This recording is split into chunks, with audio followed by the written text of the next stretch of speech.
perhatian soal yang kedua, misalkan suatu eksperimen itu dilakukan untuk membandingkan nilai ekonomis dari bahan bakar dari dua jenis mini truk diesel, yaitu Volkswagen dan Toyota. Misalkan 12 truk Volkswagen, terus Toyotanya ada 10, jadi ini N-nya beda ya, N1-nya 12, terus N2-nya 10. Kemudian diketahui bahwa rata-rata nilai ekonomis bahan bakarnya dari sampel yang pertama itu 16 km per liter, dengan standar deviasinya itu 1 km per liter. Dan rata-rata untuk yang kedua atau yang Toyota ini adalah 11 km per liter dengan standar deviasinya 0,8. Nah, disuruh menghitung selang kepercayaan 90% dari perbedaan rata-rata nilai bahan bakar kedua truk tersebut, dan asumsikan bahwa nilai ekonomis rata-rata kedua truknya dapat diaproksimasi oleh distribusi normal dengan variansi yang sama. Nah, artinya apa? Artinya di sini kita akan menaksir dua populasi, ya, jelas dua populasi untuk sigma yang tidak diketahui, karena di sini yang kita ketahui hanya untuk sampel ya, bukan untuk populasinya, dan variansinya yang sama, berarti sigma 1 kuadratnya itu sama dengan sigma 2 kuadrat. Nah, ini berbeda dengan yang tadi. Nah, berarti ini kita akan menggunakan kita akan menggunakan uji statistik T dengan, kita akan menggunakan statistik T dengan rumus yang berbeda sama yang tadi, kayak gitu. Nah, ini coba dihitung dan coba dikerjakan. Nah, ini untuk tipe yang terakhir, itu adalah data berpasangan. Nah, data berpasangan itu ciri-cirinya seperti apa? Biasanya setiap satuan percobaannya atau si objek yang ditelitinya itu datanya berpasangan, jadi ada dua. Misalkan nih, dan datanya itu berasal dari satu populasi yang sama. Misalnya,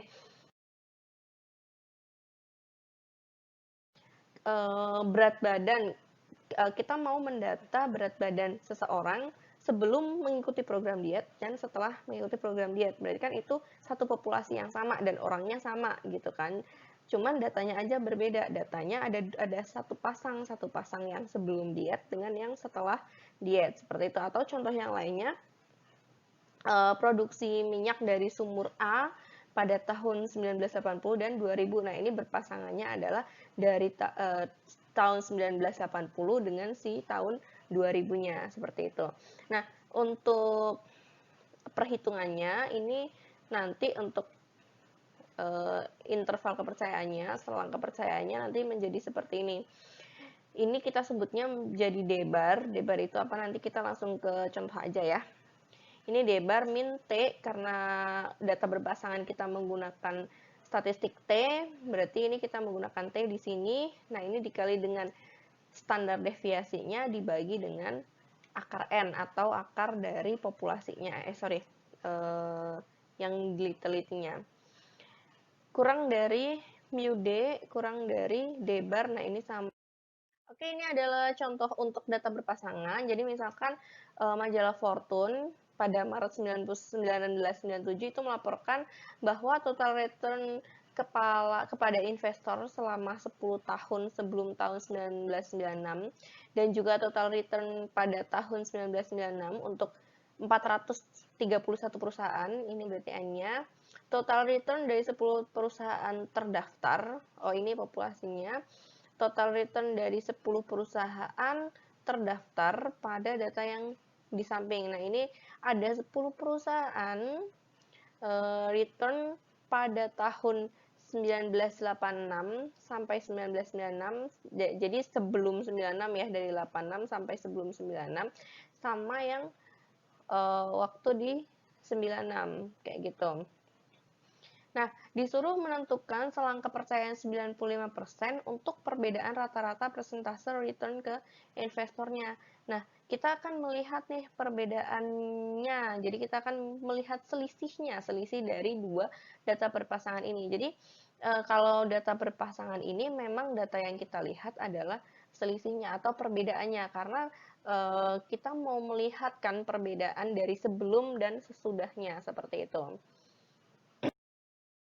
Nah, pertama, kita harus menghitung dulu perbedaan antar masing-masing datanya. Tadi ada 10 data, kita hitung selisihnya masing-masing ya. Jadi kita kurangkan dari yang kanan dikurang yang kiri, ini 43,3 dikurang 29,8, ini hasilnya 13,5 dan seterusnya. Nah, ini kita sebutnya dengan DI, DI. Nah, kita sebutnya dengan DI, nilai yang ini semua hasil selisihnya itu. Nah, kemudian dari situ kita bisa kita hitung rata-ratanya atau D-barnya. Nah, D-barnya ya udah kita tinggal hitung aja rata-ratanya seper N dikali dengan somasi dari DI-nya. Kita hitung, masukkan, ketemulah D-barnya adalah 14,89. Nah, kemudian yang kita butuhkan lagi adalah standar deviasinya. Ya udah kita hitung nih standar deviasi dari si D-nya atau si SD kita sebutnya. Rumusnya ini kita masukin aja angka-angkanya, ketemulah kurang lebih angkanya mendekati 30,48 kayak gitu ya. Nah, tadi kita sudah menghitung rata-rata dengan standar deviasi dari si D-nya, kemudian kita akan menghitung selang kepercayaannya. Tadi kan diminta untuk selang kepercayaan 95% kan ya. Nah, artinya T-nya atau si alfanya ini menjadi 0,025. Ya, perhitungannya sama kayak yang sebelum-sebelumnya. Seperti itu. Nah, kemudian kita akan mencari nilai T-nya. Nilai T-nya untuk daerah 0,025 ini di alfa 0,025 ya dengan V-nya atau apa namanya? Atau derajat bebasnya itu adalah N-1.